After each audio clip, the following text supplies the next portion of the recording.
XHCSBO-FM, Radio Vida 105.1 FM. Antena de transmisión en calle Tamarindo, segundo sector del Fidelar, en Ciudad Lázaro Cárdenas, Michoacán, México. Radio Vida 105.1 FM. Es un proyecto de modelo radiofónico comunitario para el desarrollo integral del ser humano. Asociación Civil.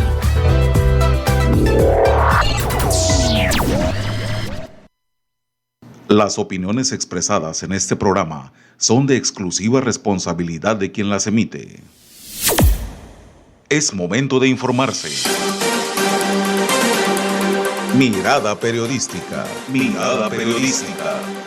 Un noticiero serio, objetivo e independiente. Escuche las noticias más relevantes a través del micrófono más importante de la región. Queda con ustedes, Georgina Gasca. Bienvenidos.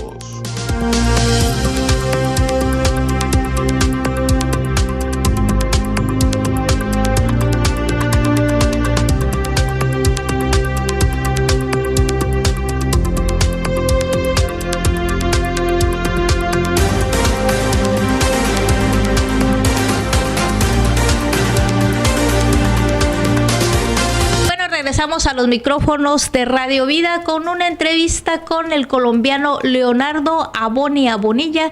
Él es participante de la Cumbre Internacional por la Paz. Sin agua no hay paz. Bienvenidos, Leonardo. ¿Cómo estás? Estoy muy bien. Muchísimas gracias, Georgina. Me encuentro muy complacido de poder participar en este espacio. ¿Cómo se encuentra usted? Muy bien, y encantado de escucharte y saber, bueno, que vas a ser uno de los participantes, de los invitados especiales a esta Cumbre Internacional por la Paz acá en Morelia, Michoacán. Sí, pues tengo el gusto de regresar a Michoacán. Ya tuve una primera oportunidad de conocer durante 31 días pues el territorio michoacano.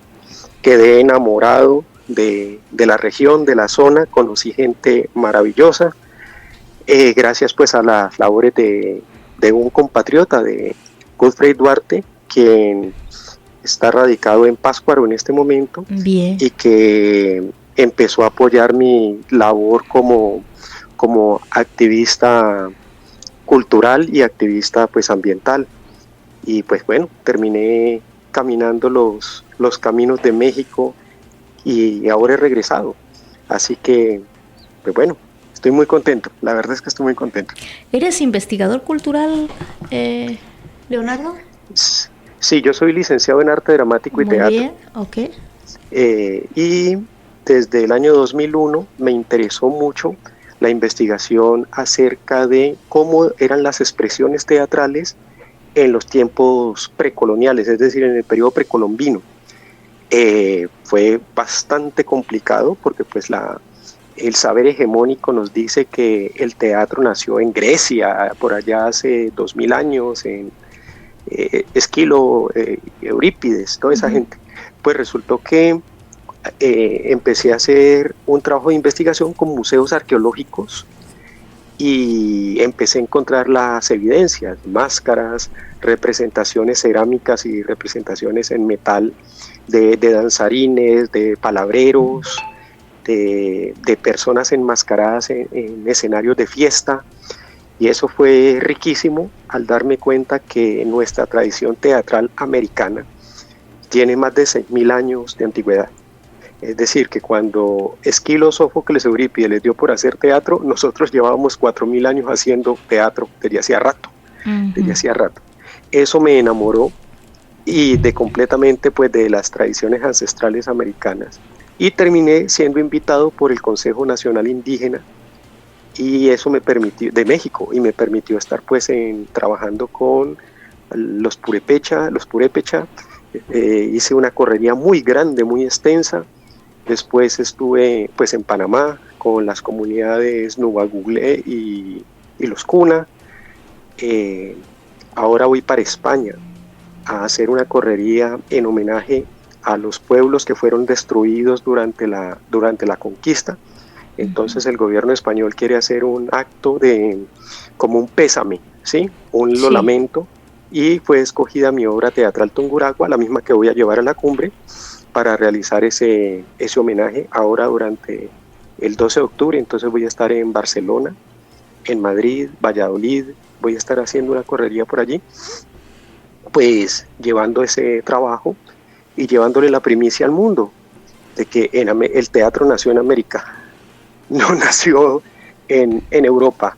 Entonces en eso se ha convertido mi trabajo y mi vida, la promoción de los saberes ancestrales y de los saberes teatrales tradicionales. Y eso es lo que me ha llevado a México, vuelvo y te digo. Y regresas a México con la cumbre. Por la cumbre. Por la cumbre, sí. Regresas a México. Sí, entonces el contenido de mi obra teatral con Tungurahua se alinea muy bien con los propósitos de la cumbre. La cumbre se llama Sin agua no hay paz. Y resulta que hay un saber ancestral muy bonito que yo recojo en la obra Tungurahua, que es la historia de cómo un caimán se apropia del agua.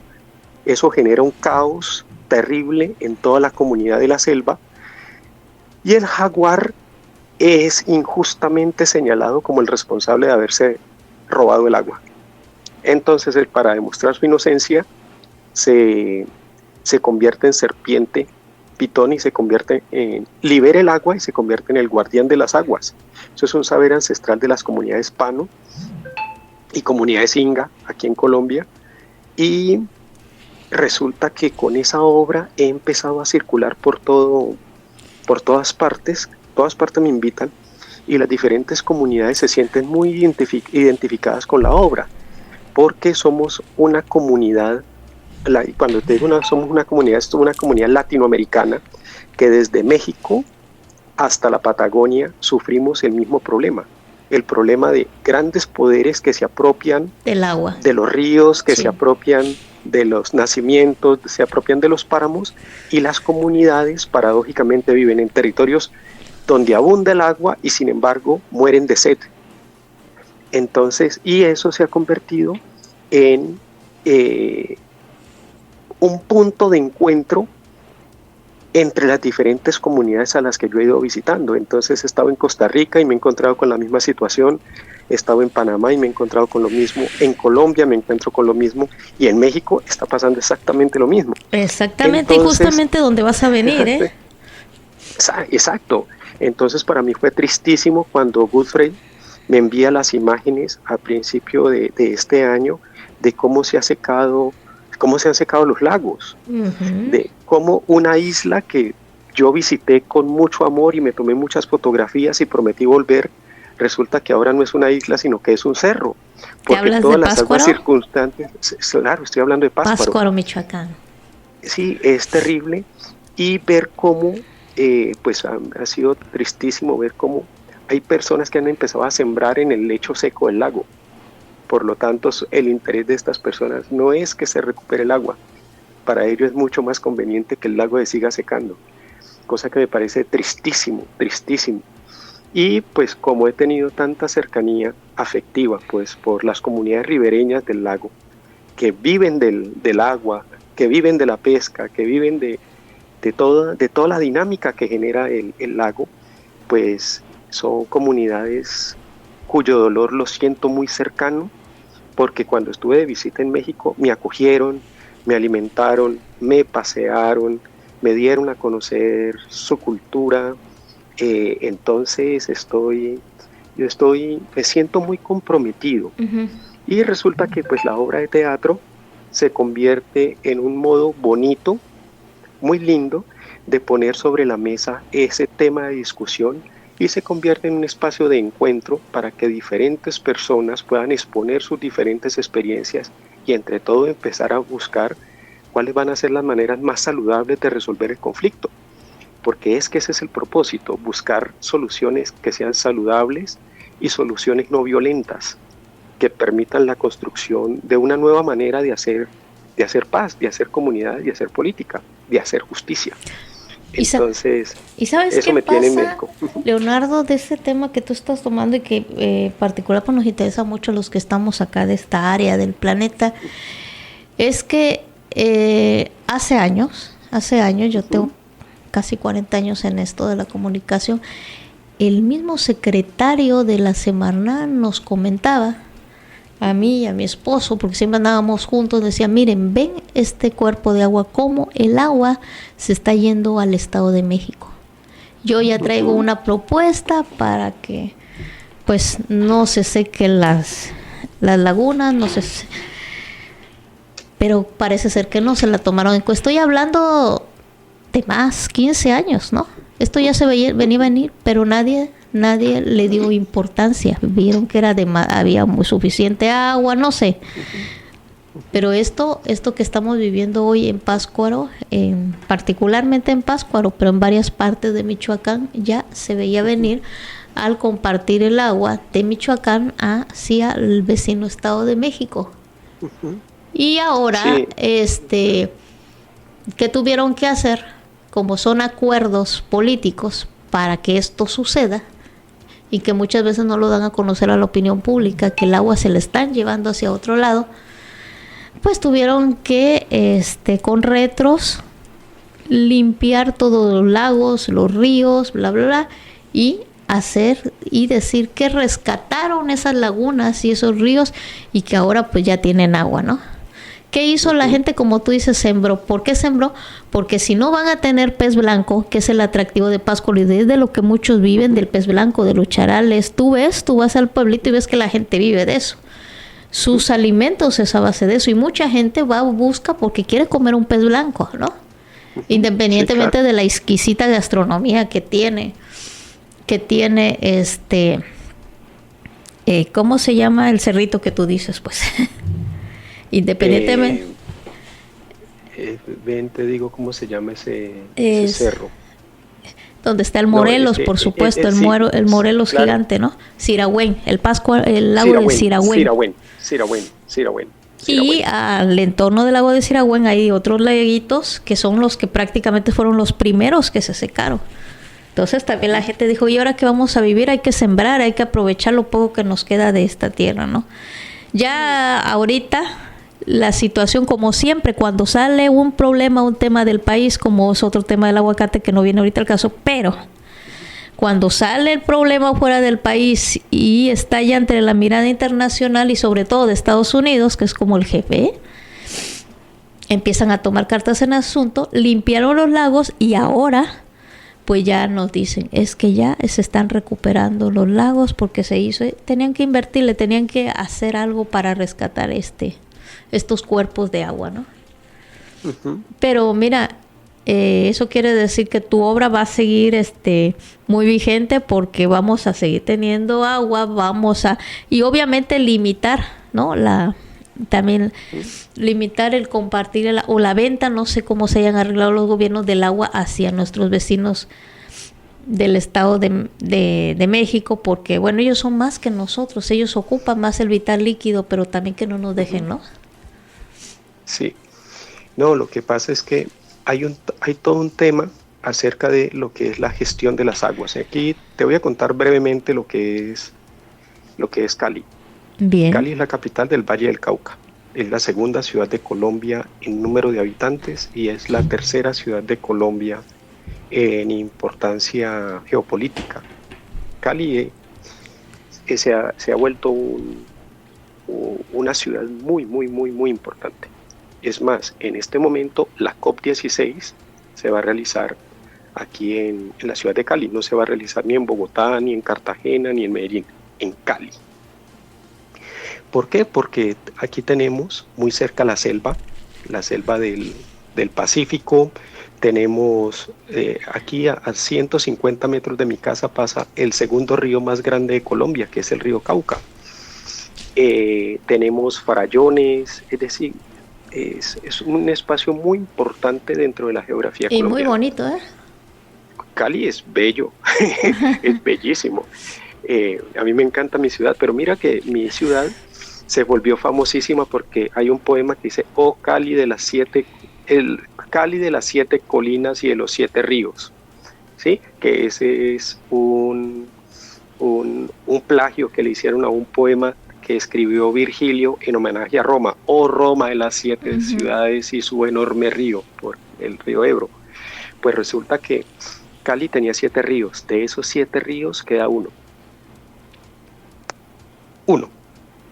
¿Por qué? Porque en el afán de la civilización han cogido y construyeron avenidas por donde eran lechos secos de río.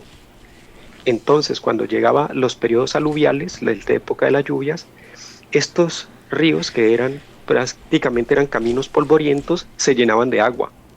Durante 3 meses se llenaban de agua.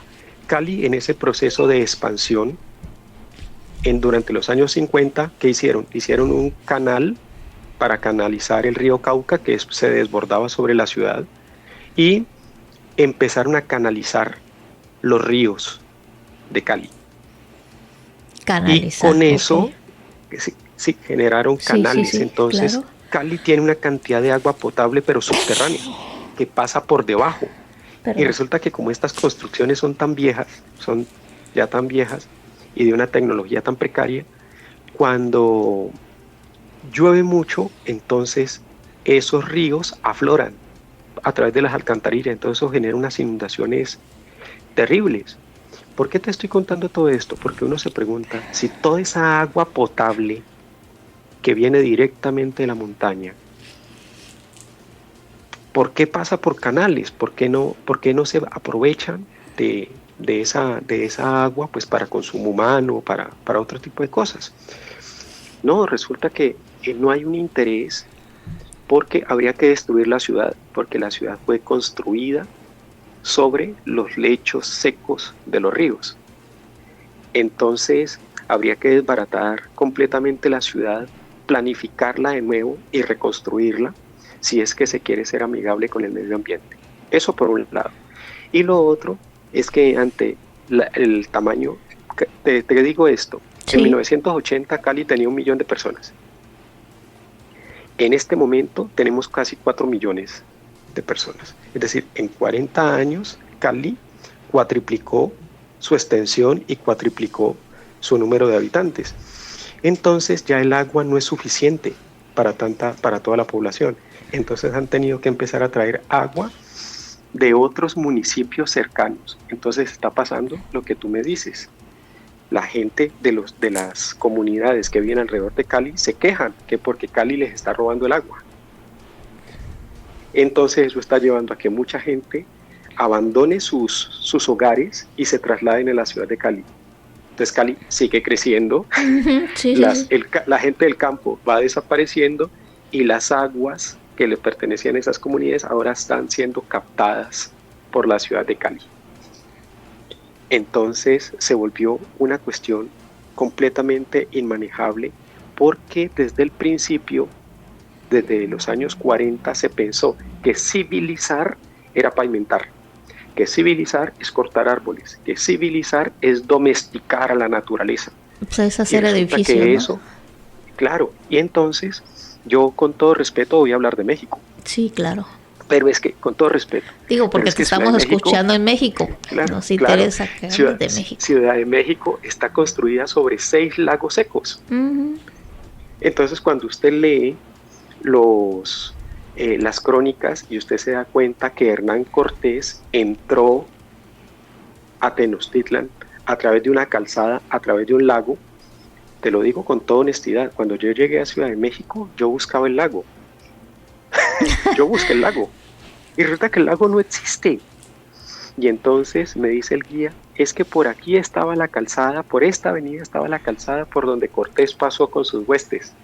Le digo, listo, entonces si aquí está la calzada, aquí debería haber agua y aquí debería haber agua. Me dice, no, lo que pasa es que los lagos se secaron a través de un proceso de ingeniería que duró 130 años. Y entonces las aguas de los lagos fueron desviadas, entonces hay un canal que lleva las aguas a no sé dónde, y resulta que Ciudad de México está construida sobre afloramientos de agua que han sido canalizados disecados y drenados de manera permanente para sacar el agua del territorio. Entonces, ¿qué sucedería si un día se cerraran esos canales? Pues Ciudad de México quedaría bajo las aguas. Así de simple, de ese tamaño. Entonces, el daño que le hemos hecho al ecosistema es irreversible. Entonces, hay que empezar a mirar, y ese es el propósito de los conversatorios que quiere plantear la cumbre. Sí. Es mirar cómo, sabiendo que eso es una realidad, de cómo nos hemos equivocado a través de una concepción errónea de lo que es la civilización. Al considerar eso, ¿cómo empezamos nosotros, personas de esta generación, que estamos enfrentando esta realidad, cómo empezamos a crear una nueva manera de ser, una nueva manera de pensarnos como civilización, y qué acciones se van a realizar para empezar a mitigar y a revertir eso que ya hicieron nuestros abuelos, nuestros tatarabuelos, y que están haciendo nuestras autoridades? Porque siguen aferrados a un modelo viejo, porque es lo único que conocen y les da miedo empezar a pensar un modelo diferente, ¿sí? Así, Leonardo, ¿te parece bien? Nos vamos a un corte y regresamos para que nos sigas comentando. Este es un tema bastante interesante que se va a tratar en la cumbre. Ya regresamos a Mirada Periodística. Llámanos 753-537-1701. Queremos que tu voz sea escuchada.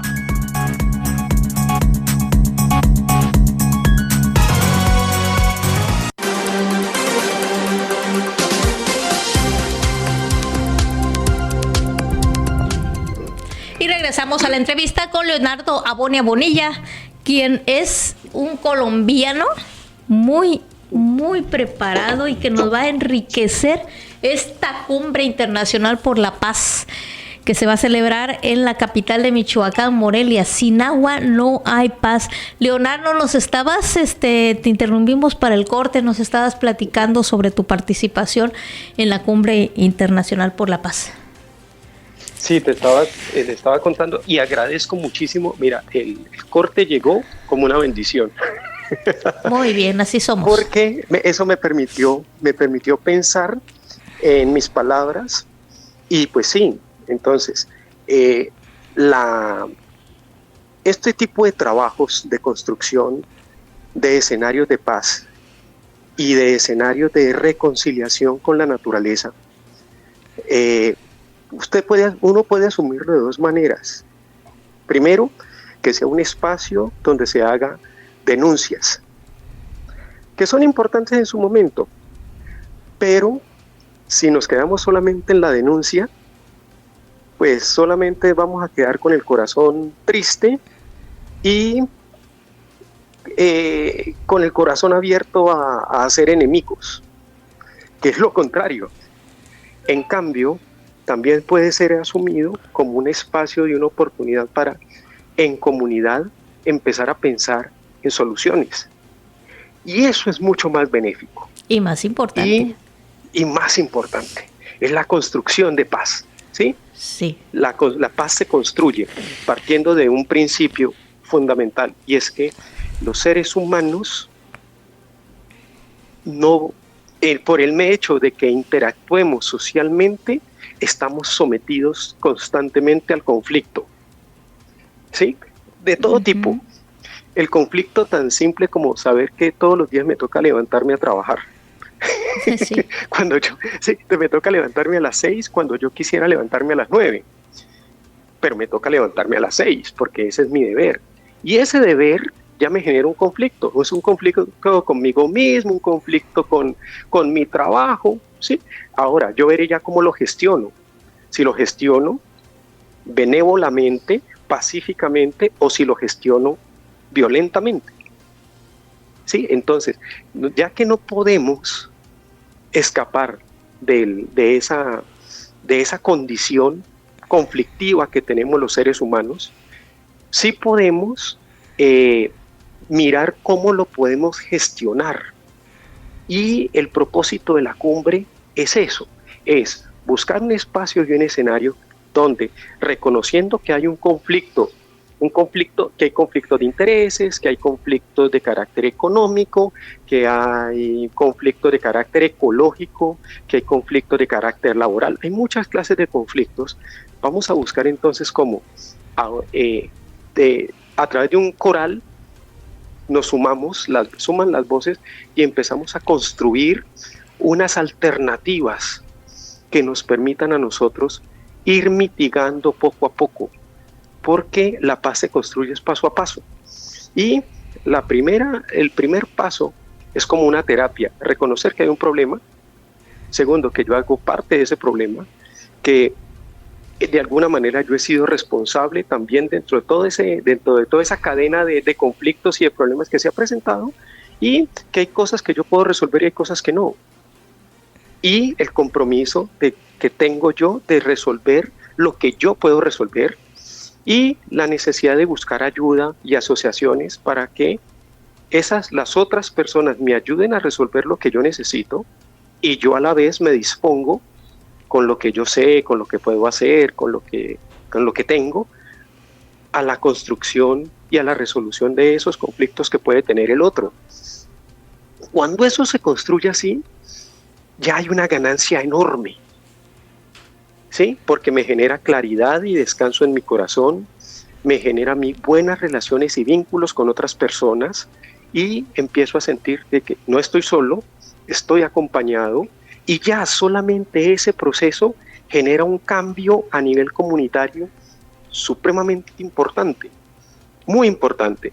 Entonces, es ahí donde yo le veo el gran valor que tiene la cumbre. Es un espacio de encuentro donde diferentes comunidades y diferentes personas que están trabajando bajo la misma bandera, el tema del agua, el tema de la paz, primero se conocen. Segundo, generan puentes y diálogos a través del afecto, y a partir de ahí se empiezan a construir lo otro. Lo otro, entonces, eso es la consecuencia del encuentro, y por eso es lo importante de la cumbre. Muy bien, y además recordemos que en esta cumbre, aparte del aspecto cultural donde vas a intervenir, pues hay ponencias justamente de expertos que nos van a explicar más del tema del agua, y algo tan importante que tú comentas, bueno, cómo lograr no solamente plantear el conflicto, una propuesta que termine en una solución para la paz de los pueblos, ¿no? Sí.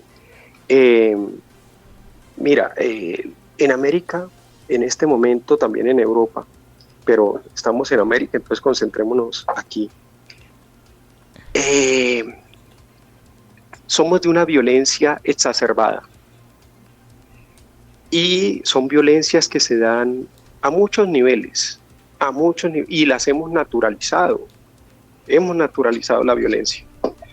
Entonces, el mero hecho de generar un espacio donde yo me puedo sentar con otro,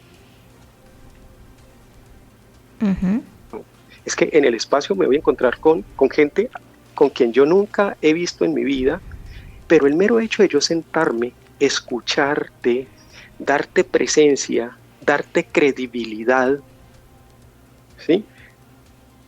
Darte dignidad, ¿sí? Intentar entenderte, aunque no comparta tus ideas, pero intentar entenderte. Ya ese proceso a nivel de América es muy importante, en la medida en que los activistas en América son perseguidos, son silenciados, son borrados de estos escenarios. Entonces hay muchos activistas que han perdido la vida por sus luchas y nunca se les ha abierto un micrófono o una cámara de televisión para que expresen y se manifiesten. Entonces, ese mero hecho de que haya una mesa y un espacio donde la gente se puede encontrar, ya es un acto de paz, ya es un acto democrático.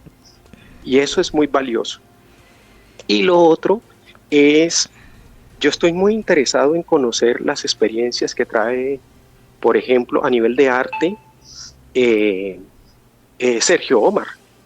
Sergio Omar García Rodríguez, que es el quien está convocando a la cumbre, al igual que Liliana Zapata, que es de Medellín.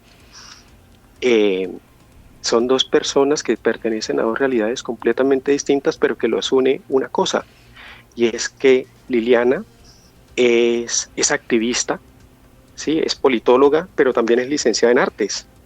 Y Sergio Omar, es escritor, es narrador oral, es agente de teatro, es gestor artístico, es decir, es una persona que ama. ¿Es comunicador también?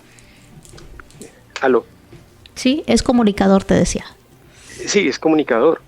Entonces, ellos, a través de ese encuentro, empiezan a convocar a otras personas que tienen otro tipo de experiencias, pero que todos en última tenemos un elemento común, y es que todos tenemos, por un lado, la vena artística. Entonces hemos encontrado a través de las artes y a través de las de la escena, a través de la música, a través de la pintura, a través de la literatura, un lenguaje que nos permite comunicarnos con las comunidades y hacer digerible lo que de otra manera sería muy difícil de entender, muy difícil de procesar. Entonces, en eso coincidimos. Lo segundo es que coincidimos en nuestro amor por el trabajo comunitario. Entonces, tanto Sergio como Liliana lideran encuentros en zonas vulnerables, el uno en Medellín, Liliana, sí. y en Michoacán la realiza pues Sergio, y ahora han empezado a realizar actividades binacionales. Entonces Sergio viene a Colombia y acompaña procesos, por ejemplo en Boca Chica, que es una zona muy pobre de la región de Cartagena, pero entonces Liliana también viaja a México. Te escucho. A crear amistades en diferentes partes donde hay comunidad vulnerada y comunidad vulnerable, donde se abren los brazos para hacer actividad y acompañamiento a estas comunidades por el mero hecho de que esas personas son humanas y están sufriendo y necesitan ayuda y quieren recibir la ayuda. Entonces, esa actitud y esa disposición ha facilitado que esta conformación de la cumbre sea muy orgánica, sea supremamente orgánica, y pues yo me siento muy honrado, en verdad, yo me siento muy honrado de poderme sumar a este grupo que es maravilloso. Dentro de los ponentes, permíteme, te digo cómo se llama ella, una mujer maravillosa que realiza tareas de acompañamiento a mujeres víctimas de la violencia aquí en Colombia, de la violencia armada. Ella es Alba Luz Trillos, que trabaja con la red de mujeres del Catatumbo. Vamos a tener la compañía de Gerardo Herrera, que es de la Fundación El Sol, la sede de México. Edgar Serrano, que es un activista también poderosísimo, que él es el director del Festival Internacional de Títeres en Cúcuta, aquí en Colombia, sí. Y que es quien abrió la puerta para la conformación de la primera cumbre. Entonces la primera cumbre se realizó en Cúcuta, gracias a las gestiones de Edgar.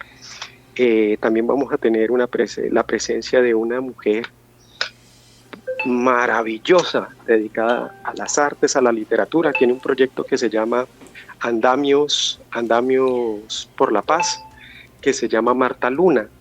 Es decir, la cumbre va a reunir a personas que vienen trabajando desde hace muchos años el tema de la ecología, el tema de la paz, pero también tienen el hilo conductor de su trabajo son las artes. Poderme sumar a ese grupo, vuelvo y te digo, para mí es un gran privilegio y me permite devolverle a Michoacán ese algo maravilloso que me regalaron hace un año, cuando tuve la oportunidad pues de recorrer sus caminos y visitar tantas comunidades y aprender tanto. Yo estoy muy entusiasmado con la participación en la cumbre. No, pues es que es un evento que realmente nos tiene a varios con la pues con la ilusión de ver qué va a pasar, ¿no? Porque mira, se junta este tema tan bonito que haces tú como son las artes, el tema de la investigación, y te vuelvo a repetir, estamos muy a tiempo de que podamos solucionar o contribuir más bien con la aportación de una mejor distribución del vital líquido. Y si esto lo combinamos con el arte, pues va a ser algo muy bello, ¿no crees? Sí. Te cuento esto, Georgina. Yo he estado apoyando a algunas organizaciones que tienen múltiples iniciativas para resolver el problema medioambiental de Michoacán. Entonces, he estado trabajando, ¿sí?, con una organización que se encarga de realizar, por ejemplo, ladrillos y materiales de construcción, pero en plástico. Ok. Entonces, Sí. ellos recogen plásticos y los convierten en materia de construcción, vigas, ladrillos, tabiques y todo eso. Por otra parte, conozco una organización que se encarga de hacer resiembra, de volver a plantar monte en los nacimientos de agua. Conozco otra organización que están en pro de, a través de una bacteria, descontaminar los lagos y las fuentes hídricas. Sí, de entonces una forma yo conozco sin químicos, ¿verdad? Sí, sin químicos. Resulta que he tenido la oportunidad de cruzarme como por lo menos unas 20 organizaciones de diferentes partes, todas pensando el problema del agua, el problema medioambiental, el problema de las violencias que surgen a partir del tema del agua. ¿Y sabes qué es lo curioso? Que hay una constelación enorme de proyectos, de cosas, de iniciativas, pero la gente no se conoce. ¿Sí?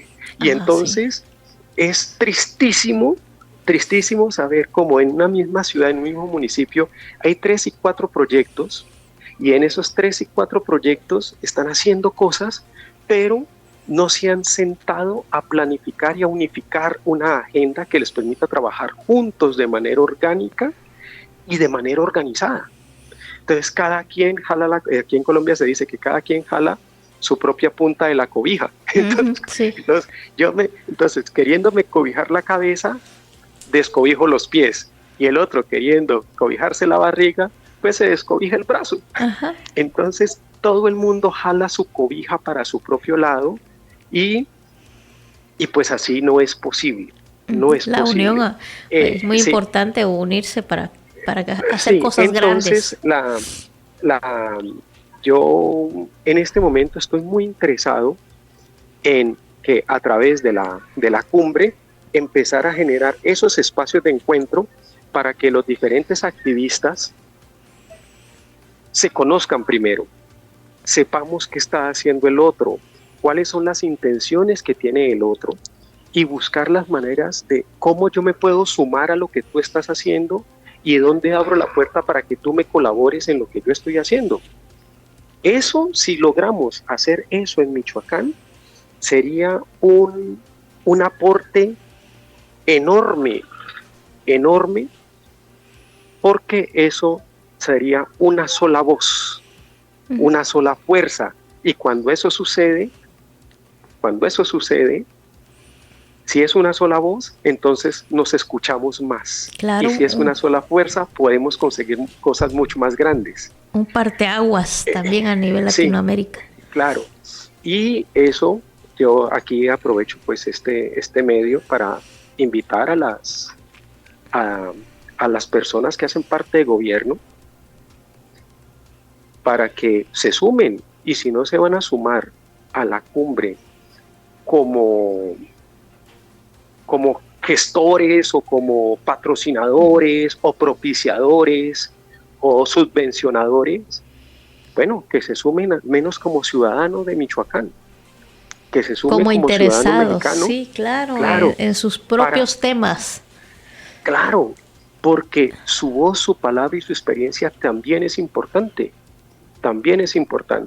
Y el espacio de la cumbre no es precisamente para convocar, no para excluir a nadie. Para sumar. ¿Sí? Para sumar, no para restar. Entonces, pues bueno, lanzo esa invitación para que entonces las personas que no pueden participar en físico, pues al menos estén atentos a las diferentes actividades. Vamos a realizar muchas actividades a través de la tecnología de streaming, sí, generándonos en vivo. Vamos a generar unas grabaciones para que esos materiales queden allí a perpetuidad, pues mientras dura la tecnología de internet, para que la gente pueda acudir y acceder a ellos.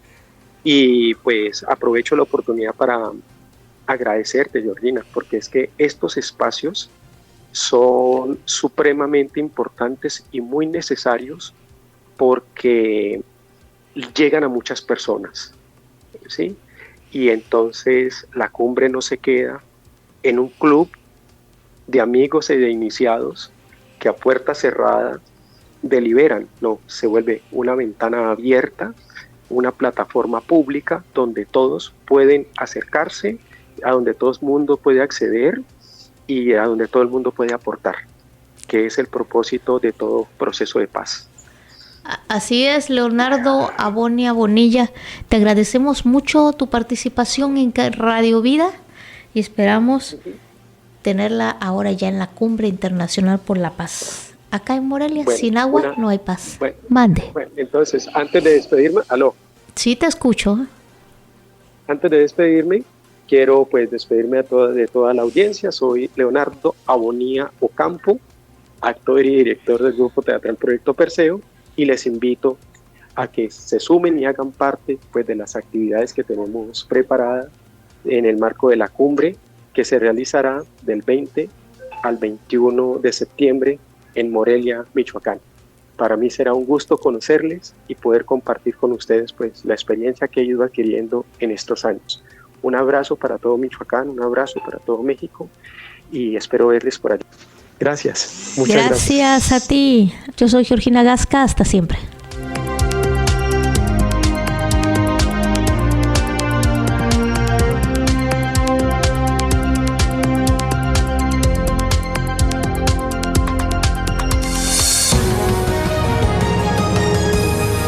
Usted ya está informado. Le invitamos a escuchar nuestra próxima emisión de Mirada Periodística, donde le damos vida a las noticias.